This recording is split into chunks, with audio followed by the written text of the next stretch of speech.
அந்த காலத்துலலாம் வந்து ஒரு 30 வருஷத்துக்கு முன்னாடிலாம் வந்து 30-35 வருஷத்துக்கு முன்னாடி வீட்டுக்கு வீடு எல்லாருமே கருப்பட்டி காப்பியை தான் போட்டு குடிப்பாங்க. கருப்பட்டி தான் வந்து வெல்லம் அந்தளவுக்கு பரவலாக வந்து பாப்புலர் ஆகலை. வெல்லம், வெள்ளைச்சீனிலாம் வந்து அந்த ஒரு 30-40 வருஷத்துக்கு முன்னாடி பாப்புலர் ஆகலை. எல்லார் வீட்லேயும் கருப்பட்டி தான். கல்யாண வீடுகளில் கூட கருப்பட்டியில் தான் காப்பி போட்டு கொடுப்பாங்க. அந்த அளவுக்கு கருப்பட்டியோட பயன்பாடு இருந்தது. ஆனால் கருப்பட்டியோட முக்கியத்துவம் தெரில.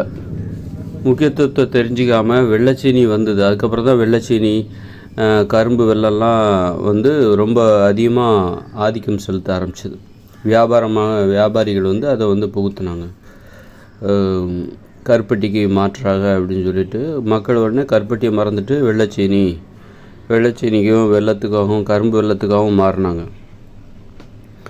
அதன் பிறகு இந்த கருப்பட்டி வந்து படிப்படியாக காணாமல் போய் இன்றைக்கி ஒரு அரிதான ஒரு பொருளாக மாறிவிட்டது. சீசனில் மட்டுமே கிடைக்கும், ரொம்ப விலை உயர்ந்த ஒரு பொருளாக கருப்பட்டி என்பது மாறிவிட்டது. இதெல்லாம் வந்து நமக்கு கிடைச்ச மிகப்பெரிய இழப்பு இது. இன்றைக்கி பார்த்திங்கன்னா எல்லாருக்கும் டீ குடிக்கணும்னு ஆசை தான். ஆனால் பயந்துக்கிட்டே டீ குடிக்கிறாங்க. காலையில் வந்து பயந்துக்கிட்டே டீ குடிக்கிறாங்க.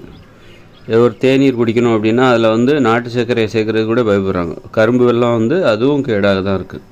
கரும்பு வெல்லம், வெள்ளைச்சீனி எல்லாமே வந்து சந்தேகத்திற்குரிய ஒரு பொருள்.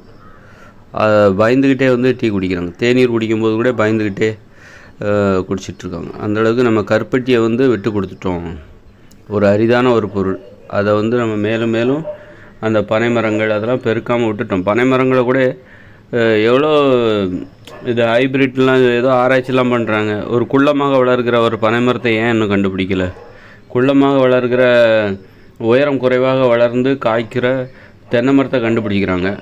ஏன் பனை மரத்தை கண்டுபிடிக்கலை? பனை மரத்துக்கு முக்கியத்துவம் கொடுக்காமல் விட்டாங்க.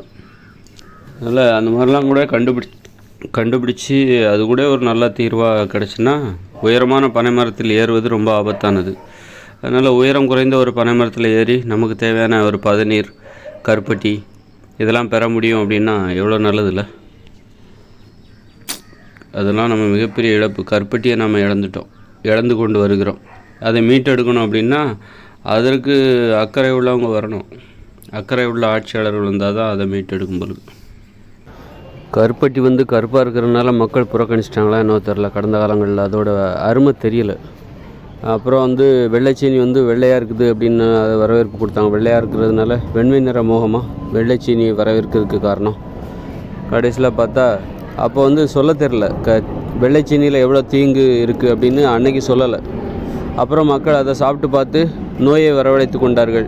சுகர்லாம் அதிகமாகும்போது தான் இந்த வெள்ளைச்சீனி அதற்கு இந்த சர்க்கரை நோய்க்கு ரொம்ப எதிரானதுன்னு மக்கள் கண்டுபிடிச்சி அப்போ தான் ஆராய்ச்சி பண்ணுறாங்க. அப்போது இனிப்புக்கு என்ன வேறு மாற்று என்ன இருக்குது அப்படின்னா நம்ம அப்போ கடந்த காலங்களில் நாம் வந்து வேண்டாம் என்று புறக்கணித்த அந்த கருப்பட்டி அதுதான் வந்து ஏற்றது, நல்லது.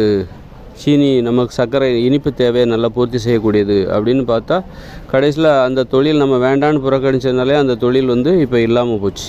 ஏன்னா அந்த தொழில் செய்கிற ரொம்ப கஷ்டம். அந்த தொழில் செய்கிறவங்களுக்கு இப்பொழுது அவர்கள் மீண்டும் அந்த தொழிலை தொடர்வதற்கு அவர்கள் முன் வர மாட்டாங்க. அந்தளவுக்கு அது கொஞ்சம் கஷ்டமான தொழில். இப்போ அதை செய்கிறவங்க இப்போ யாரும் முன் வர்றது கிடையாது. இப்போ வந்து பனை மரத்தில் ஏறுறதுக்கு ஏதாவது எளிதான வழிகளை கண்டுபிடிக்கணும். முன்ன மாதிரி கஷ்டப்பட்டு ஏறுறதுக்கு இன்றைக்கி யாருமே முன் வர மாட்டாங்க. பனை மரத்தில் ஏறுறதுக்கு முன்ன மாதிரி கஷ்டப்பட்டு ஏறுவாங்க. அந்த மாதிரியான ஆட்கள்லாம் இனிமேல் யாருமே வரவே மாட்டாங்க. இப்போ வந்து பனை மரத்தில் ஈஸியாக ஏறுறதுக்கு ஏதாவது வழி இருந்தால் மட்டும்தான் பனை மரத்தில் ஏறுவதற்கு மக்கள் அந்த தொழில் செய்கிறவங்க தயாராக இருப்பாங்களே வெளியே கஷ்டப்பட்டு இனிமேல் யாருமே பனை மரத்தில் ஏறவே மாட்டாங்க. அப்போ அதற்கான வழியும் கண்டுபிடிக்கணும். என்னை பொறுத்தவரை பனை மரத்தோட பயன்களை நம்ம பெறணும் அப்படின்னா குட்டை பனை மரங்களை உருவாக்கணும். அப்போ தான் பனை மரத்தோட பயன்களை நம்மளால் பெற முடியும். அதற்கு இன்னும் கொஞ்ச காலம்தான் அவகாசம் இருக்குது. 2040 இயந்திர அறிவியல் உலகம் செயலிழக்கிறதுக்கு முன்னாடி நம்ம வந்து இந்த குட்டை பனை மரங்களை உருவாக்கி அதை வந்து நடவு செய்து பரவலாக்க வேண்டும். குட்டை பனைமரங்கள் இருந்தால் மட்டும்தான் பனைமர பயன்களை நம்மால் பெற முடியும். தொடர்ந்து இயற்கையோடு இணைந்த வாழ்க்கையிலும் இயற்கையோடு இணைந்த மனித வாழ்க்கையில் வந்து கண்டிப்பாக உயரமான பனைமரங்களில் யாருமே ஏற மாட்டாங்க.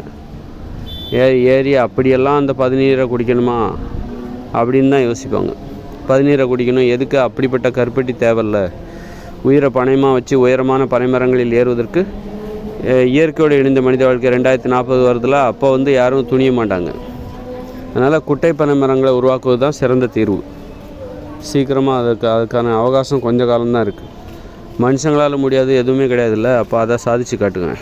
குட்டை பனை மரங்களை உருவாக்கி மனுஷங்களால் எதுவும் முடியாது என்பதை நிரூபித்து காட்டுங்கள்.